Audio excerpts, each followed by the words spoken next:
you for joining me today. I wanted to have some fun with stencils today, and this is the stencil I'm using.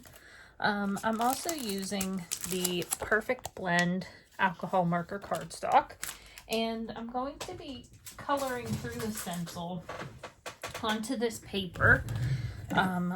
We're going to be using Chroma Mists to do this today.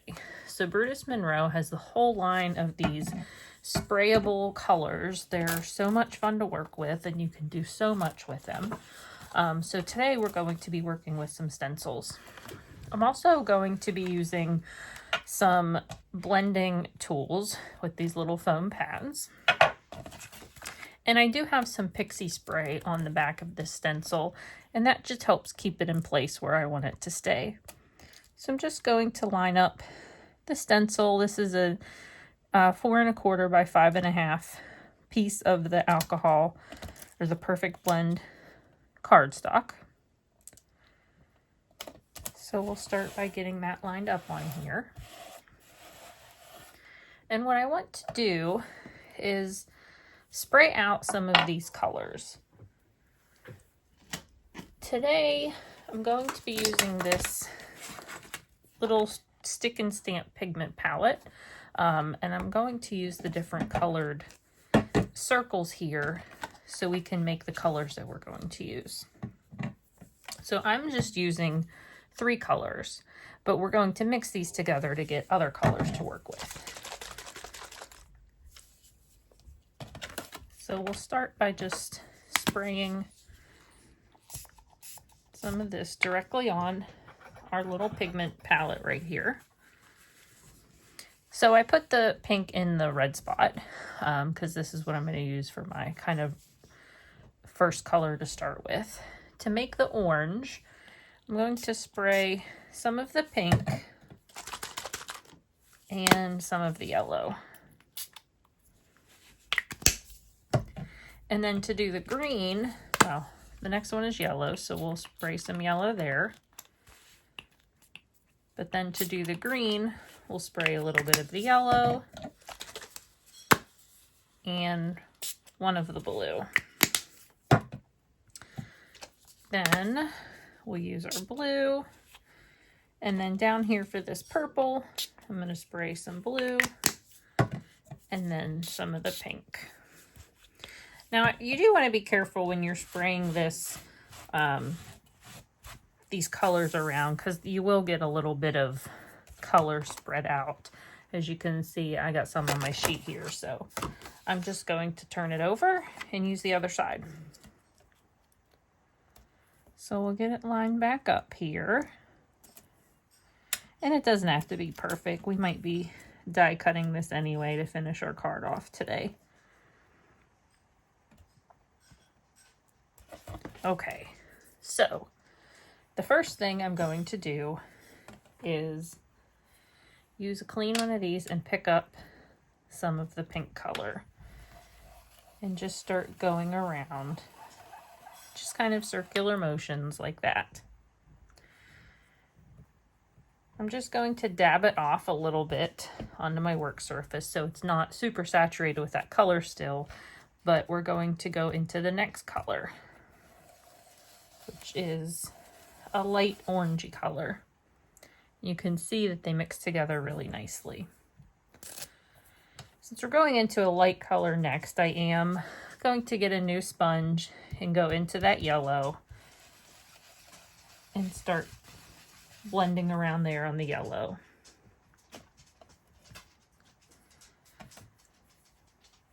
Since our next color has yellow in it, this is the yellow and the blue, I'm just going to dab it around, mix it up a little bit so we can get our green. I think I need a little bit more yellow to get a good green color.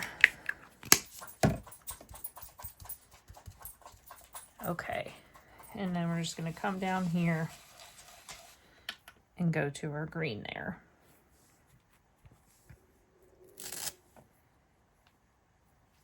Sometimes I will go back and try to blend these colors a little bit better together so it's not such a stark from one color to the next. And Now we'll get a new sponge to go into this blue and move this around.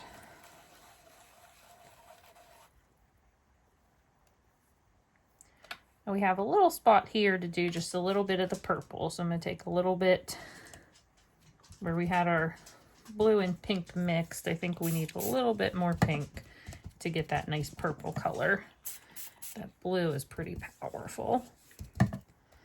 So we're just going to bring it in there. I'm not too worried about the center right here because I do think we're going to use something to cover that up. But I really just wanted to show you that you can use these chroma sprays in a different way. So you don't have to just use them as a spray or use them as with paintbrushes to watercolor with. You can actually use these blending, little blending foams to color with them as well. So then we get to take it off and see what we have. We're not going to stop here. I do want to add a little bit more color to this to help not have that stark white background. Just using a paper towel to kind of blot off some of those wet areas still. For the next part of this, I do want to use some inks just to give the white part of this cardstock some color so it's not so stark white. And I'm using the Stick and Stamp mat. You can see mine is pretty dirty, but it just means it's well loved. And then I'm just going to use some inks and coordinating colors to help add some background color to our piece.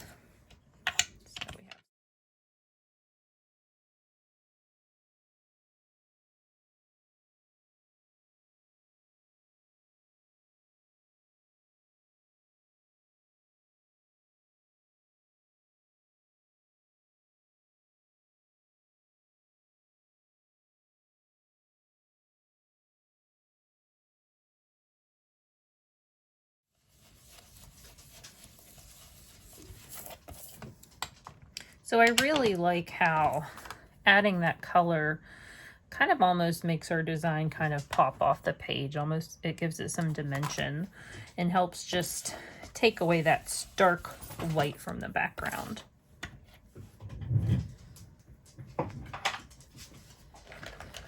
So we have our background all done here, and now we just have to assemble our card. I usually do like to cut down my backgrounds once I'm done. Okay, so I have our main piece cut down. I did not end up using the stitched rectangle, just a plain rectangle. And then I wanted to mount this onto black cardstock. So I have that cut. And one thing for kind of saving cardstock is if you're just using this as a mat or a shadow panel and the whole inside is going to be covered up, you can die cut things out of that because it's just going to be covered up and no one's going to see. So now I have this circle that we can put in here, and it's the perfect size just to show a little bit of the colors around it.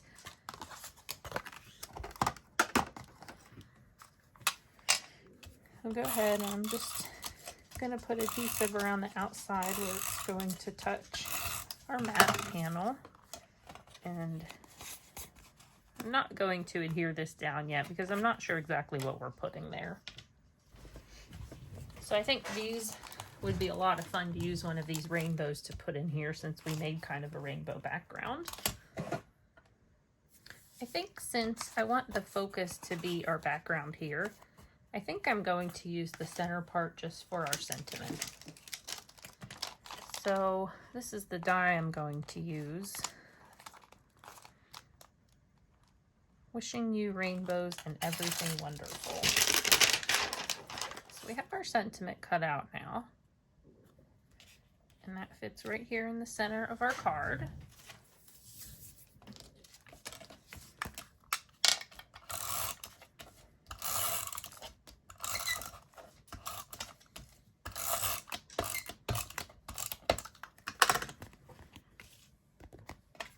Okay.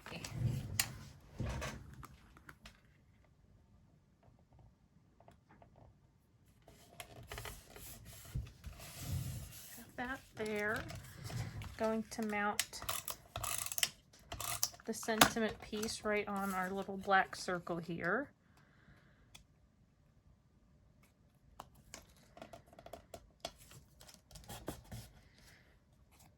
And then I think I'm going to use some foam dots to pop that up. I really like using these easy tab foam circles, and I love that you can get them in black. So if you're putting them onto something black, I like to use that. And then when you look at it from the side, you don't really see that foam tape back there. It just matches everything. And the liner comes off so easily because of these tabs. I think something that would be fun to add here would be some different color sequins. If you subscribe to the Brutus Monroe inspiration boxes, every month you'll get a bag of sequins. And I keep all of mine together because I just love to look through here and find, you know, the ones that'll perfectly match the project I'm working on. So I have my placement figured out here. I'm just going to take some liquid glue and use my little pickup tool and put it down. And there's our finished card project. I hope you enjoyed our fun with coloring with stencils and chroma mists today. If you have any questions, please leave them in the comments below. And check out all the fun we have over at the Brutus Monroe store.